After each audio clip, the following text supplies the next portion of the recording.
শাপলা চত্বরের ঘটনায় হেফাজতের করা মামলায় শেখ হাসিনা, ইমরান এইচ সরকার, বেনজির আহমেদ সহ ৫ জনের বিরুদ্ধে গ্রেপ্তারি পরোয়ানা জারি করেছেন আন্তর্জাতিক অপরাধ ট্রাইব্যুনাল।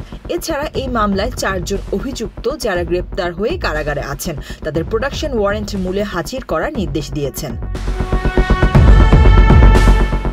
বুধবার ১২ মার্চ এই আদেশ দেন আন্তর্জাতিক অপরাধ ট্রাইব্যুনাল। ২০১৩ সালের ৫ মে রাজধানীর মতিঝিলের শাপলা চত্বরে হেফাজতের সমাবেশে গণহত্যার অভিযোগে তাদের বিরুদ্ধে এই গ্রেপ্তারি পরোয়ানা জারি করা হয়েছে। এই ঈদে জামা জুতো অ্যাক্সেসরিজের ডিসকাউন্ট।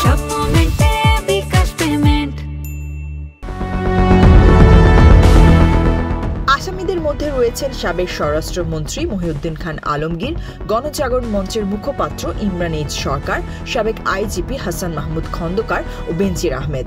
এছাড়া অন্য মামলায় কারাগারে থাকায় সাবেক স্বরাষ্ট্র প্রতিমন্ত্রী শামসুল হক টুকু, সাবেক আইজিপি শহীদুল হক, সাবেক সেনা কর্মকর্তা জিয়াউল আহসান, সাবেক পুলিশ কর্মকর্তা মোল্লা নজরুল ইসলামকে গ্রেপ্তার দেখানোর নির্দেশ দেওয়া হয়েছে।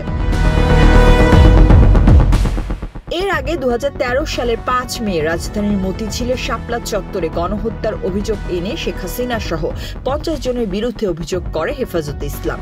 ২৬ নভেম্বর আন্তর্জাতিক অপরাধ ট্রাইব্যুনালে অভিযোগ করেন হেফাজতে ইসলামের কেন্দ্রীয় যুগ্ম মহাসচিব মাওলানা মামুনুল হক সহ হেফাজতের কেন্দ্রীয় নেতারা। এই অভিযোগে সাবেক প্রধানমন্ত্রী নিরাপত্তা উপদেষ্টা তারেক আহমেদ সিদ্দিকী, সাবেক স্বরাষ্ট্রমন্ত্রী, সাবেক ডিএমপি কমিশনার বেনজির আহমেদ, সাবেক আইজিপি, আওয়ামী লীগের প্রেসিডিয়াম সদস্য শেখ সেলিম সহ সংশ্লিষ্টদের আসামি করা হয়েছে।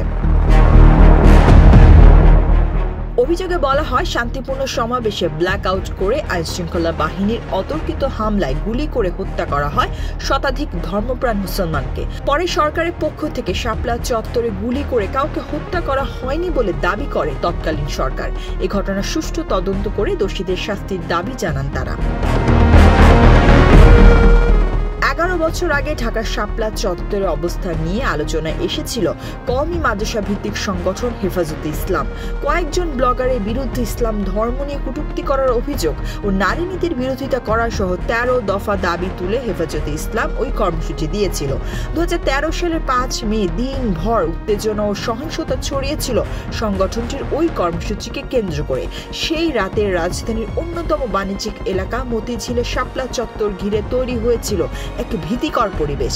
শেষ পর্যন্ত পুলিশ, র্যাব ও সীমান্তরক্ষী বাহিনী, বিজিবির অভিযানে খালি করা হয়েছিল শাপলা চত্বর।